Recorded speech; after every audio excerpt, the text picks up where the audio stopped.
What up, though, Black Fridays family? Welcome back to another installment of the Black Fridays podcast. Today's episode is a very special one because we're a partner with the Legacy Business Project and Hot Sam's, who is hosting us today to be able to bring you some of the amazing stories of our Black-owned legacy businesses here in the city of Detroit. And today, I have a very special guest, which is Stephanie of Flood's Bar and Grill. How you doing today, Stephanie? I'm well. I'm excited to be here.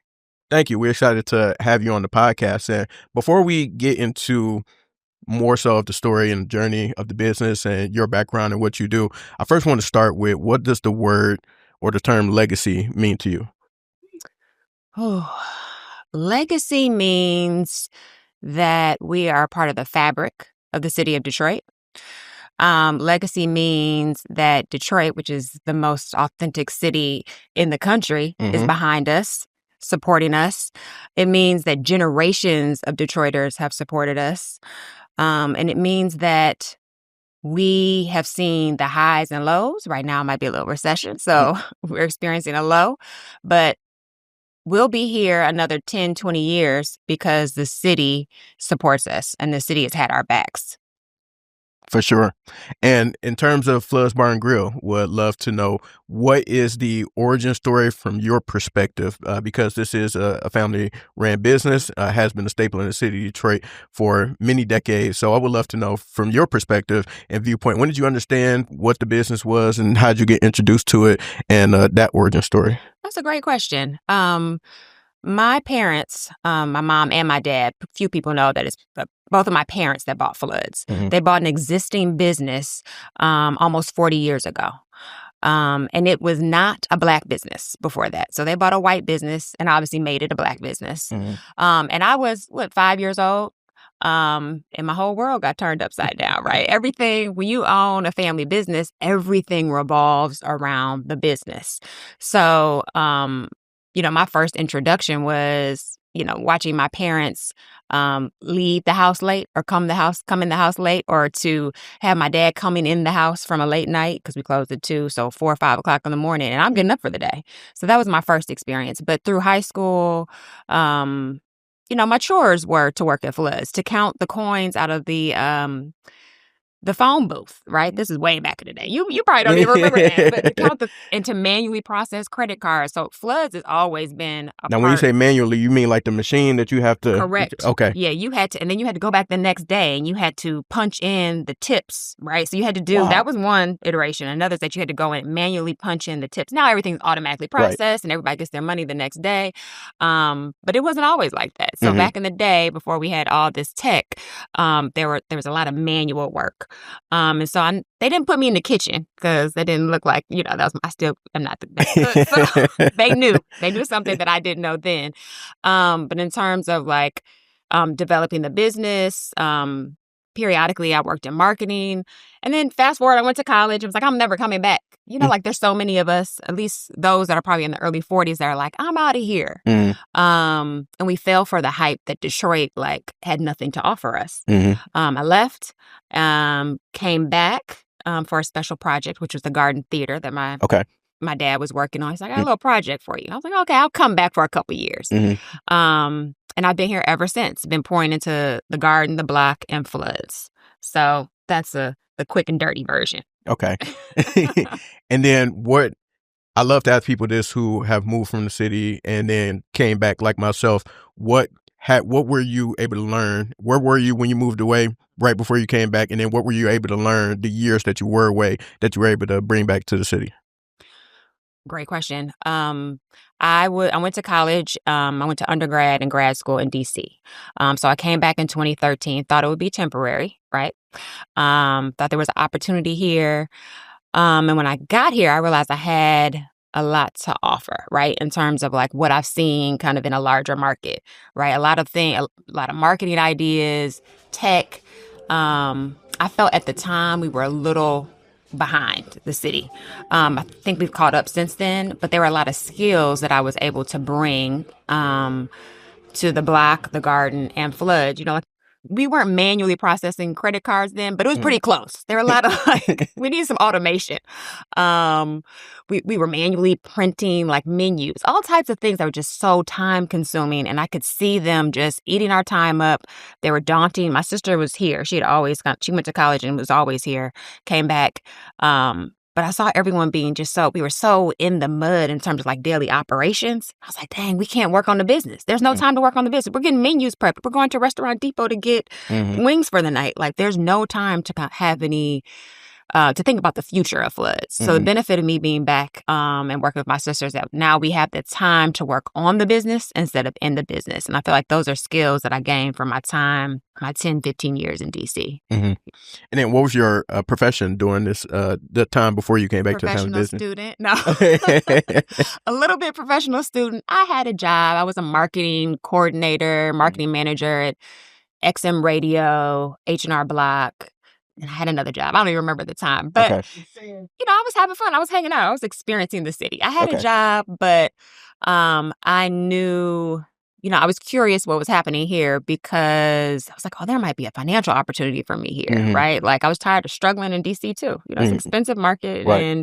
And the chance to pour, I was mature enough to realize that it was time for me to come home, right? And to pour back into a business that had poured so much into me. Send me to college. Just send us to college. Right. Floods, yeah. Right. And probably many people. But yeah. And I know that Lauren had a similar story of Hot Sam's, and she talked about how the business was able to put her through college and things like that. So being able to have that legacy business in the family, like, obviously it's being able to support households and generations.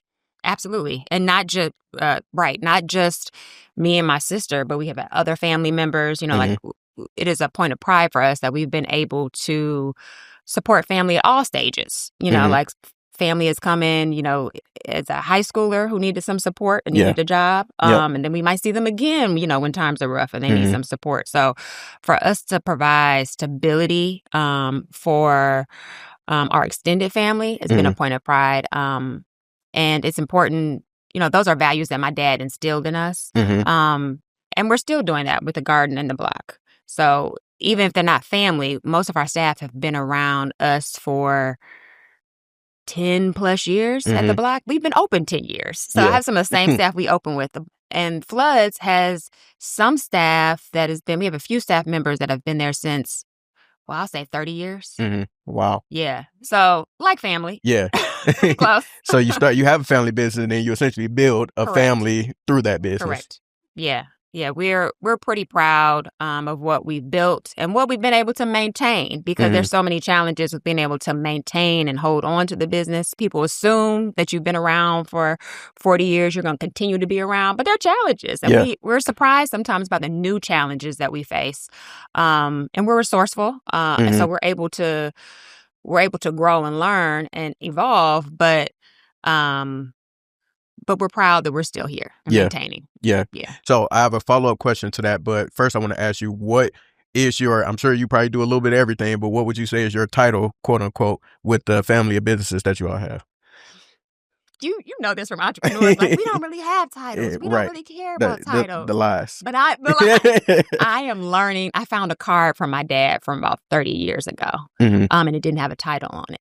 And I am learning to lean into the title. So about 2 weeks ago, my sister and I had a discussion. She said, one of us is CEO and one of us is president.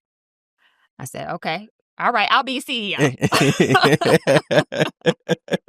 So we're not in daily ops anymore for the most part. If if an emergency arises, yes. But for the most part, I'm not in daily operations. But we do everything else from, overseeing the payroll to making sure the bills are paid on time, the bank account, you name it. Yet entrepreneurs may have to get in the dish tank. I was in the dish tank the other night. Yeah. So we do it all. Entrepreneurs do it all. So I'll say CEO. My sister's president. Okay. Fair. That's perfect segue to my follow-up question, because I was going to ask, being a part of a family business and a legacy business, do you feel pressure in terms of your role and what you do to perform? And if so, like what is that like? Or is it the opposite and you feel like you all have been able to build an environment where it's like, we all got each other and we gonna figure it out? Oh, so I'll say I've been back for going on 12 years.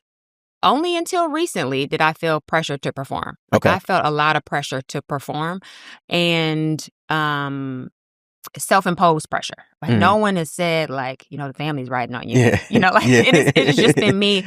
And recently, like through therapy, have I understood like, the extent of the sacrifices I made in my life. I don't have children. I'm not married, and I'm realizing now, like, I made a lot of sacrifices, like, for this business. So I'm just coming around to realize, yes, I put far too much pressure on kind of holding it on my back. And now I'm realizing I don't need to put that much pressure. Like, I need to enjoy life. I'm not into making as many sacrifices as an entrepreneur right now in this stage. Yeah. Hopefully, I won't have to make too many more. Yeah. I'm always prepared to, but I realize I don't want to sacrifice. I don't want to make too many sacrifices for entrepreneurship. Like, there's some boundaries I have now. Does that answer the question? It does. Okay. Absolutely. That was perfect. And do you, understanding the seat that you sit in now, and then some of the challenges that you all deal with as a business, reflecting on growing up in the business, any of those challenges that you may have seen your parents deal with, like, do you kind of understand it now from a different standpoint, being in that seat? Oh, yes. Yes. I'll tell you, I've always respected my mother, but I have so much more respect for my mother, who in the early years of floods, she actually ran floods because my father had a 9-to-5 job. He worked for EDS. So he was at work. So my mom said, okay, I'll run floods. And now I understand what it's like to be a woman in the bar business, a woman in the hospitality business, all the misogyny. There's so many battles, and I have so much respect for my mother for carving out a path for herself, for standing up for herself. In fact, at some point early on, she faced so many struggles that she said, I'm going back to my profession. And her profession is a psychologist. Okay. So she went back and became the chair of the psychology department for Wayne County Community College. She said, I'm going back to do what I want to do. And so I see now, I've learned so much from her experience and watching her navigate it. And this was 30 years ago, but now we have those same challenges. I even have challenges working with my father. It's his business, but there's some tug of wars. And I do believe if I was his son, I wouldn't face some of these conversations. And I've told him this directly. So that's one big challenge is the misogyny in the industry. Yeah. Now tell me about the industry as a whole, because I've always wondered, like, what is that like to be in nightlife, to be in hospitality, and to have like businesses that are adjacent to that, at least from your perspective, what is it like working in that industry? There's the obvious, like long nights, especially early in my career, long nights. You have to have some concerns for your safety, right? You have to take some precautions. And you have to navigate it as a woman in the industry. You realize that a lot of people don't pay attention to you the first time you say things. You have to say it kind of, with some bass in your voice to get to noticed and recognized. But also, I will say, as women in the industry, we navigate ourselves a little bit differently. Like, you won't catch me drinking in my businesses for the most part. Okay. Like, I don't drink in my businesses. Makes sense. I don't hang out too much in the industry. There's just there's some ways that we carry ourselves. I think because we're aware that we are young women in the industry, and we have a reputation to protect. And so there's some things we have to consider as women in the industry that sometimes I wish we didn't have to, but here we are. So it's been a fascinating industry. I will say that. Okay. And for the family, are you all, at least for your parents, as they got into this industry, were they people that like to go out, or people who like to host events and stuff like that? Okay. No, that's the ironic part. No. My parents don't like to host events. They aren't incredibly social. So that's the irony. But my dad he knew that he wanted to be an entrepreneur. He knew he didn't want someone else to dictate his future. He had worked at GM and EDS for years, and he saw folks getting laid off, right? With every round, you worry, is that going to be me? So he had so many concerns about that. So he just wanted to take control of his destiny. And this was a business that kind of fell into his lap, like after a few failed businesses. That's what people don't know, is that we've had a few failed attempts, right? And you may never know exactly what the names of the business are, but we have tried before, and some individually, some as a family, some as some you may know of. Before The Block, it was called The Grill Midtown for a few years, and we ripped that concept out and started over. So no, we were not social, and we've had a few failures. Got you. Because I feel like those type of people probably build the best like going out experiences in terms of restaurants, in terms of clubs and stuff like that, because like I don't know what it is. It's like how to curate the space for people, but that's not your thing. Like you're not the party person or going out or whatever, and I think they just see it from a different lens. I agree with that. And we also are able to identify, we have folks that work with us that are active in nightlife, right? We're like, I'm not going out tonight, but I know someone else. I know someone on my team is going out tonight, and this is what I need you to look for. And then we'll come back and talk about it. Or, so as long as we know kind of where we have some deficiencies, and we're able to identify those and fill the voids. Yeah. And you had mentioned obviously Garden Theater and then The Block as well. And you had came back to work on that project when it was Garden Theater. And so I'm wondering, for you all as a family, how did you all identify that it was time to expand into a different venture, regardless of, whatever that venture might have been? So that whole process, because my dad and his partner actually owned the whole block, corner to corner, sailed into Alexandria. Nice. It took them 10 years to like acquire each parcel.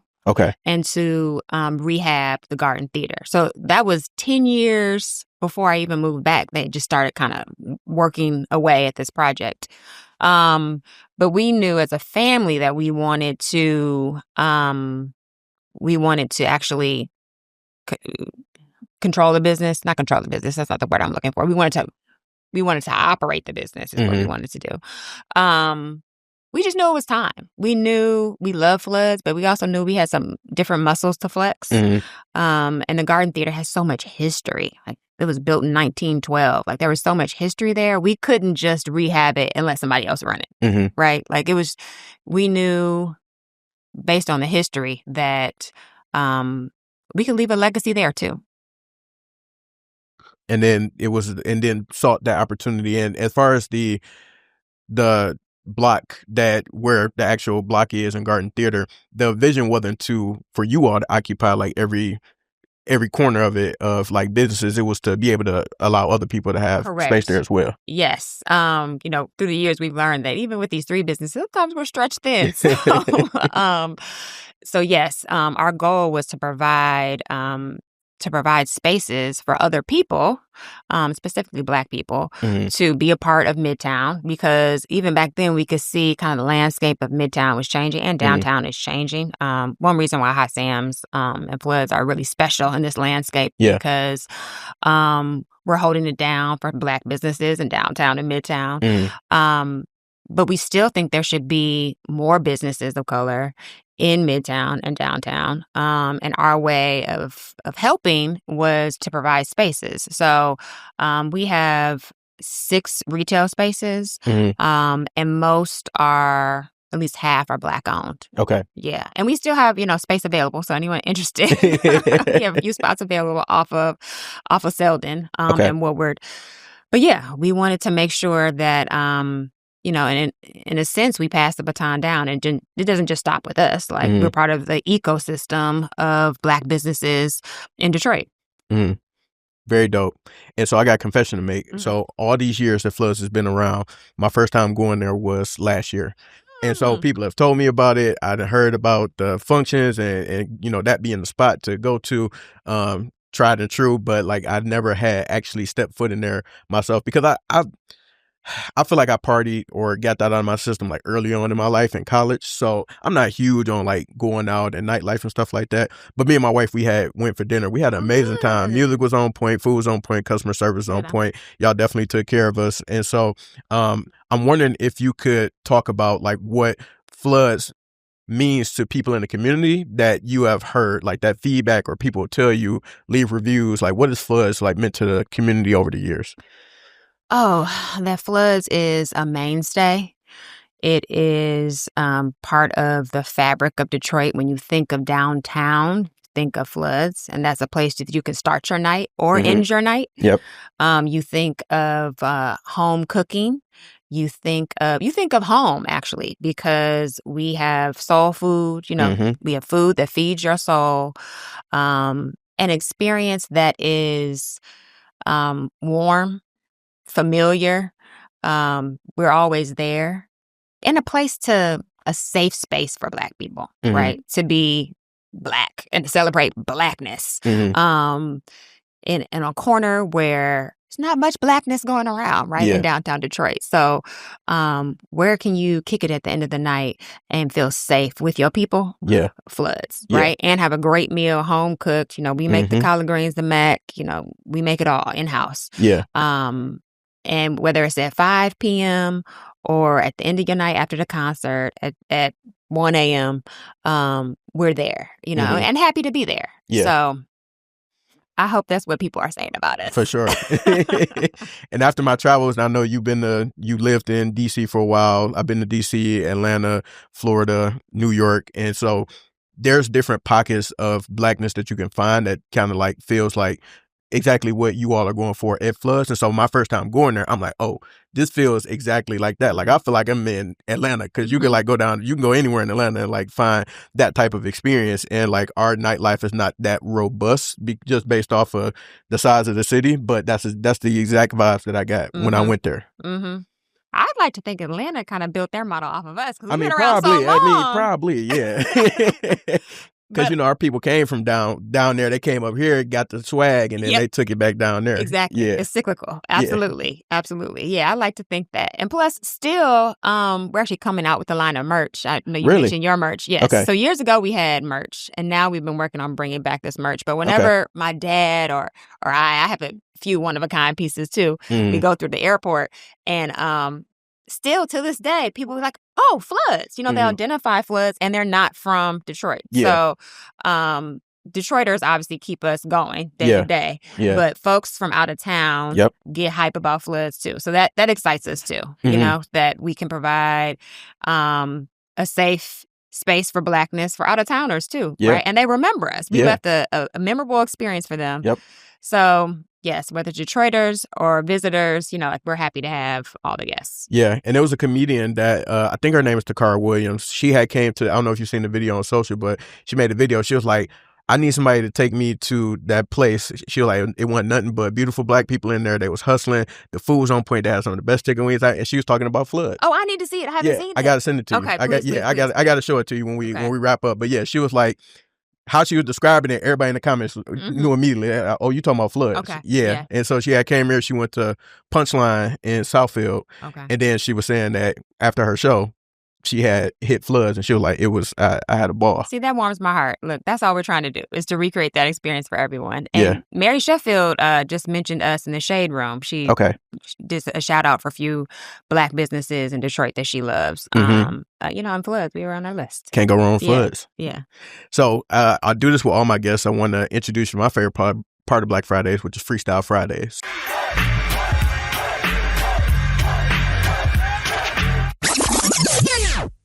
Hey, listen, thank you all so much for listening to this episode and any episode of the Black Fridays podcast. But I got to be honest with y'all. I really think it's something missing, and I hate that y'all didn't notice it.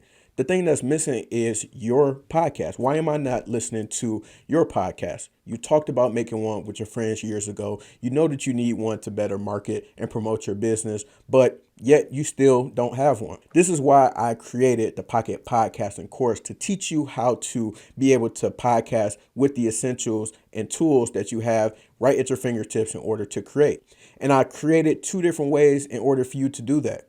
You could join my digital do-it-yourself on-demand video recorded Pocket Podcasting course where I go literally step by step from idea on how you upload your very first podcast episode. And for my people who like to have something a little bit more tangible, I have created a digital ebook that walks you through my podcasting journey, the things I've learned along the way, the tools and equipment that I use in order to create and elevate my show. Now, look, I don't want to keep you too long, but I'm going to make this as simple as possible. Go ahead and head over to www.blackfridayspod.com to learn more about the digital podcast course and also the podcasting ebook, or you can hit the links in the show notes to take you directly to each of those resources. All right, enough of that. Time to get back into the episode.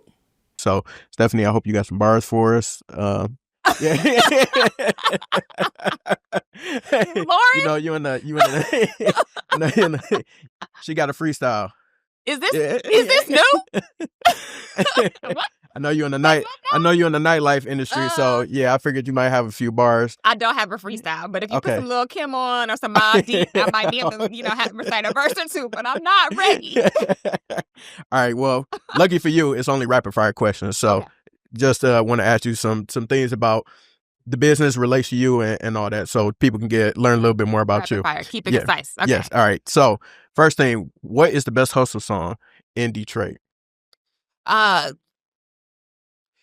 Look, controversial. Tamia. It's still Tamia. Yeah, okay. Everybody still gets up. I know DJs hate to play it over, but everybody gets up. Everyone's still trying to learn it. I'm going to Tamia Hustle. Okay, fair enough. And then what's a funny moment that you have experienced at the bar or any of the ventures that you all had? Because I know being in that space, you see a lot of things. Oh gosh, so many things. What can I tell you about? I mean, there's a lot of R-rated, PG-13 foolishness that happens at hospitality. Okay, next question. I don't want to tell you. You know what happens in bar life. People get caught up. You got to cover for folks.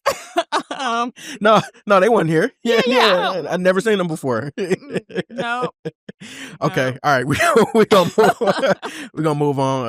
I'll let you plead the fifth on that one. As far where do you like to travel? What's your favorite place to go to? Traditionally, typically my favorite place has been Bermuda. Bermuda because it's blackness, you're on the water, it's beautiful. But I need to find some new places stateside. You have any recommendations? Stateside? Mm-hmm. Let's see. Have you been to Arizona? I have. Okay. But I enjoy Arizona. I've been there once, but it was beautiful. I like Cali. You've probably been to Cali before. I'm trying to think. If you haven't been to Seattle, amazing place to visit, especially in the spring or the summertime. Okay, I went the wrong time of year. Yep. Spring or summertime, because you get to see the mountain, you get to see the beach, you get to see the water. Like it's the view's amazing. Mm-hmm. Super chill out there. You can get some amazing Asian food, Indian food as well out there. So yeah. Okay, I'll put that on my list. I forgot too. I really like Denver too. Okay. In Chicago, because blackness and Chicago's our cousin. Yeah. Yes. I'm trying to be around the black people. Yeah, I feel you. I'm overdue for a Chicago trip. I got family down there. I haven't been there in over 10 years. So I need to find my way to Chicago. You do. At some point. Mm-hmm. And is there let's say you had an opportunity to, I know that you mentioned like you all have expanded, tried different ventures, things like that. Is there a business idea that you have, sane or insane, that you would like to explore if time, money, all that was no object? I'm going to be honest. No, because I'm kind of tired as an entrepreneur and I know that I don't want to build a new brand. Okay. Right. We have explored expansion. We are always kind of exploring expansion. So you never know when you might see a floods too. So, but I don't think I want to build a new brand from the ground up. I did it with the block in the garden and you might see extensions of those. But I don't want to build a new brand. Kind of, even though it might be a dream, a crazy idea, when I think about building the brand part of it, I'm like, nah, I'll pass. Okay, fair enough. Fair enough. And then last but not least, for the rapid fire questions, what do you have in rotation? What are you listening to right now? What you put on repeat? Oh, okay. I always have Afro beats on. Nice. A lot of R&B, Victoria Monet, and Frank Ocean. Okay. Yeah. I'm anti-rap like now, but it'll come back around. It's cyclical too. Okay. What are you listening to? What am I listening to? So I'm like, I'm a mix of R&B, alternative, old school, and then also Detroit rap and hip hop, and then just like hip hop in general. So I'm huge on the like Big Sean, Wale, J. Cole, Drake. That was all like my era, like when I was in college. So like those are like my artists, like how people got Jay-Z, Nas, and all them other people. So those are my staples. But then I love like listening to Ari Lennox, Brent Fires, like those people, that new age of like R&B and music. And I'm trying to think if it's any newer artists that I like. And I love Detroit rap. I can't go wrong. Babyface Ray, Baby Money, Payroll. Good like time for Detroit rap. Yeah. Like great time. Yeah. Yeah. So that's what I'm on. Okay, nice. You probably got a fire playlist on Spotify. I try. I need to look at my rap. I haven't looked at my rap yet. So we're going to see what I actually been listening to for the year. That's fair. And well, first, thank you for partaking in Freestyle Friday. Of course, thank you. You're the first person I ever plead the fifth on the question. So blame it on nightlife in Detroit. Right. But I did want to ask if you had anything to leave us as far as what do you see on the crystal ball? We're talking about legacy businesses and being a part of that. What do you see on the horizon for floods that you would be able to share with us? I see.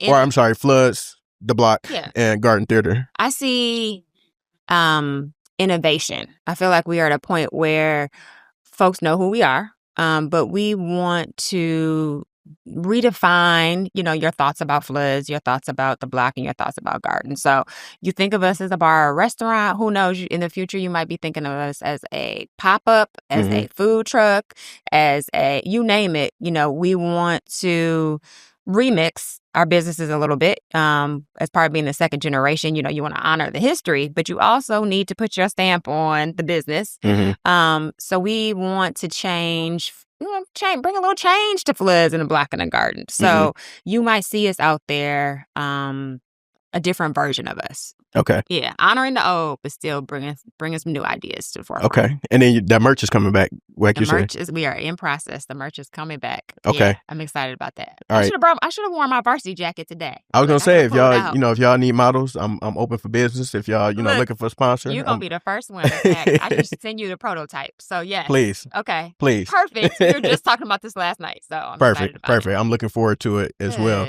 Well, Stephanie, this has been amazing to be able to learn about your background, the family business, and then how you all have been able to be a mainstay and continue to be a mainstay in the city of Detroit. And I look forward to, I'll probably be in floods much sooner than later because I've been craving some more food from there. So if you see me in there soon, you know exactly. I'm excited about that. And we have holiday catering. So this is our second year doing it. We have holiday catering. So that's something new we brought, is that, folks said they love our mac or love our candy yams. Yeah. Well, now you can get them for Thanksgiving and for New Year's or Christmas or whatever you celebrate. Okay. So yes, we have that available. Can you tell the people how to put their order in if they want to do so? Floodsdetroit.com. You can get all the information there. And I think we'll continue to have catering moving forward. So look for that too.